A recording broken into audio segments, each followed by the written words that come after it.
He played like a mob boss, and he was doing a tour on every talk show talking about the movie. Weight to do this. And exactly. And he told the same story on every fucking TV show. This is what the publicist wants you to do. And yeah, no, I totally see where you're coming from. I've seen those kind of things, and I've gotten frustrated. Man. Yeah, exactly. You know, I mean, I'm sorry, I'm not gonna go in there and ask what everybody asks, and I don't think you would either. Yeah, no. And when you're, I mean, like that situation I had, I was talking to the director, and he's like, "Oh, hey, say hi to Harry for me." "Oh, yeah, dude. No, I'd love to do something." And the publicist comes over, going, "No. We're only doing on camera for television. I'm sorry, you can't talk to him." And it's like we're sitting here shooting the shit. Let me tell you people something too out there. It's funny because they will grant an interview to people who are on Access Television. I got more interviews when I was getting 50 people watching an Access Television show than I ever would doing a website. Well, now you've got to keep in mind. I mean, we've got some buddies here in town that do this, and it's one of those things where anybody can start a website, and it doesn't, as long as and a lot of people are doing it. They're like, "Oh, I'm doing this for my website." Well, website traffic is really hard to prove. Yeah. And until you're a recognizable site, and even when you are a recognizable site, you can't get that accent. There's a neighbor beating on the door again. On the wall? Yeah. The neighbor every week. You need to tell your neighbor, "Look, Sunday nights, I'm going to have Carlyle over, and we're going to talk for half an hour or an hour." What do I do about this, man? You talk to your neighbor, you say, "Carlyle's coming over on Sunday night. Deal with it." But I don't want to keep them awake either. It's like, it's 2:00 in the morning. I mean, I got to be respectful somehow. I know we need to. Okay, we talked about this already, the Will Ferrell thing. What can I do about this neighbor, man? Should I kill her? No. Okay. Is she hot? No. Then I have no clue what you can do with it. I mean, believe me, if she was hot, I'd be over there trying to work my way into her place. "Hey, baby, can we talk in your place? I'm Corey Coleman, internet web star." Okay, you're looking at me like I don't know what to do. I'm asking you for help, man. I'm joking. Dude, I'm serious. All you can say is, "Look, I do this for a living, and I got to do this on Sunday nights because it's the only time that we've got to do this." But keep in mind that I'm the one that's doing this in the odd hours. Yeah, and she's the one banging on the wall every week. But she doesn't. She. You know what? It might dawn on her Cro-Magnon brain eventually that, you know what? Why does this keep happening for about half an hour every Sunday night? I wonder. But and people, give me some advice out there, because I don't know. Don't give him advice. No, give me advice, because I want to know. I want to be respectful. Because she's keeping normal hours. I'm the one that's doing this in odd hours.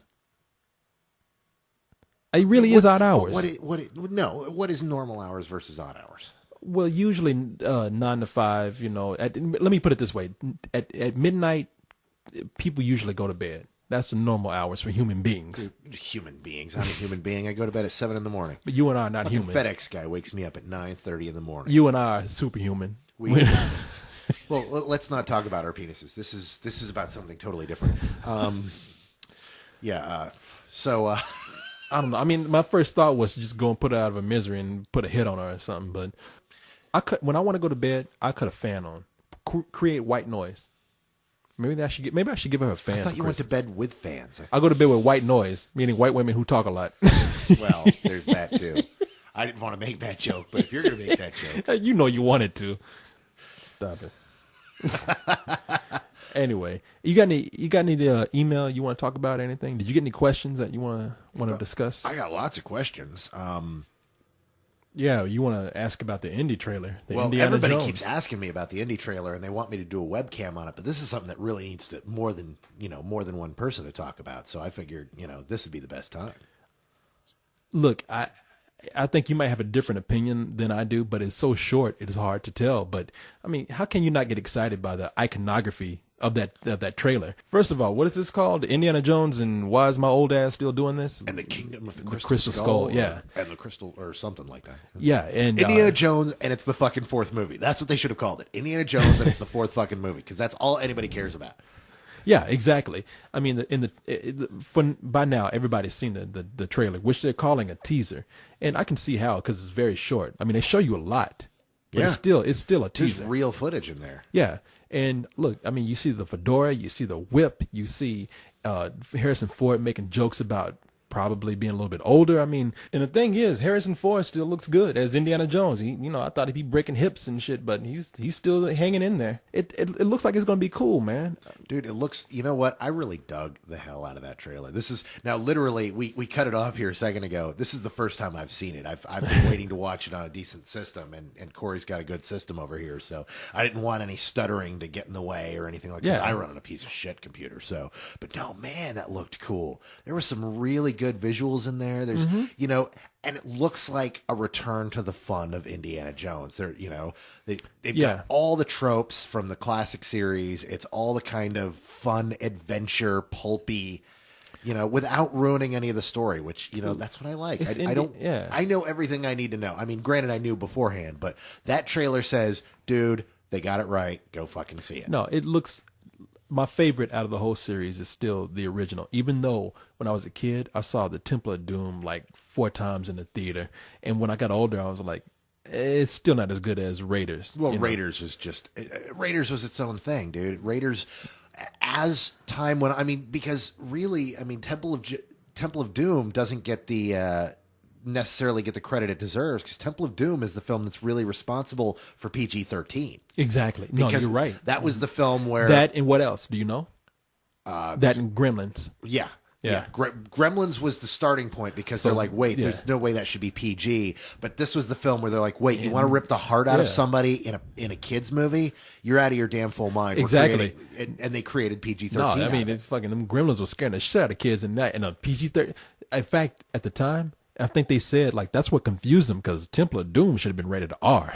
Nah. I mean, no, but given the rating system that they had at the time, you rip a guy's heart out and show it to him and then burn him alive. But at the time, I mean, PG movies could have nudity. I mean, it was there. It was Airplane had nudity. Time. Dude, the big one was Kramer versus Kramer, which was rated PG, and that had full frontal. So, are you serious? I'm dead serious. I'm gonna rent that tonight. Yeah, no, hell, Jaws is rated PG, dude. Oh, I know it is. I mean, and there's no way that would get a PG now. That'd be an R movie. It's got nudity and it's got body parts, dude. That's rated R. No, it'd be PG-13 today. No, I think it'd be R. It'd be R. Are you serious? No. Well, Spielberg's one of those guys that can get a PG-13 out of an R film. I mean, hell, he got an NC-17 turned into an R film and then whined about it, because it should be.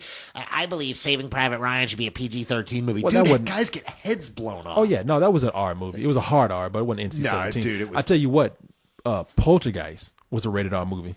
No, well, it should. It's one of those. I don't know. It didn't. A dude looks in the mirror and rips his face off. That would have made it rated R, although they probably would have trimmed that down and just left the blood. No, Spielberg can pull that shit. Spielberg can pull that off, because Spielberg's one of those guys. But then again, the rating system's broken. The rating system's always been broken. No, today the rating system should be R. We talked about this before. Rated R is not what it was back in the 70s but rated or the PG 80s. Isn't what it was back in the 70s. Either. And so kids should not be led into some rated R movies under 10 and under. They should just not be. Well, it's the rating system's just totally broken. I mean, you got to keep in mind that the rating system is endorsed. It's funded by 7 of the studios. And so if you belong to one of those studios and you're a powerhouse guy, you can get ratings that you don't deserve. Whereas other films, like Star Wars Episode 1 had a guy getting cut in half, and that was fine for But there was PG. no blood, though. I mean, because there's no blood, it's okay to have. Yeah, that's the main thing. No blood. Yeah, the blood is what makes the difference. I mean, that dude might as well got a paper cut or something. No blood. But anyway, dude, the thing is, we're talking about the trailer. The trailer for Indiana Jones is cool. You know what? It did it for me. I mean, it's not perfect, but it tells me enough. I mean, and it's not perfect because they're not done cutting the movie yet. I was watching that, and they're still, it looks very digital. It looks like they haven't done the full conversion over yet. So we'll see. No, it's gonna be. I think it's gonna be a cool movie. If nothing else, I mean, it's not. It'll be from badass to pretty cool. It's not gonna suck. I don't think. Let's hope. Yeah, let's hope. I mean, we say that now, but we also thought, how could Lucas screw up a Star Wars movie? Please, those are going to be awesome.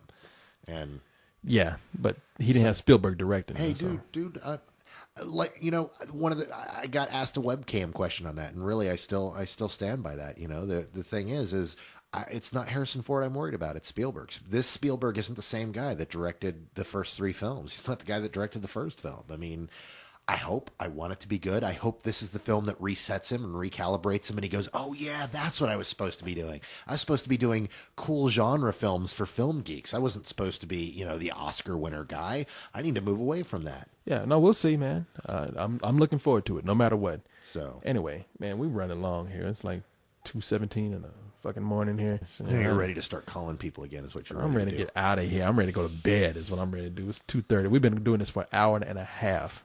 Can you believe that? No. It's going to be an hour and a half when this is done.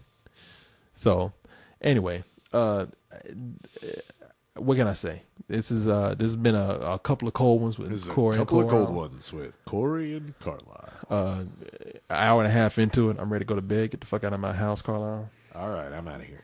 Good night, See ya. everybody. Where's the button?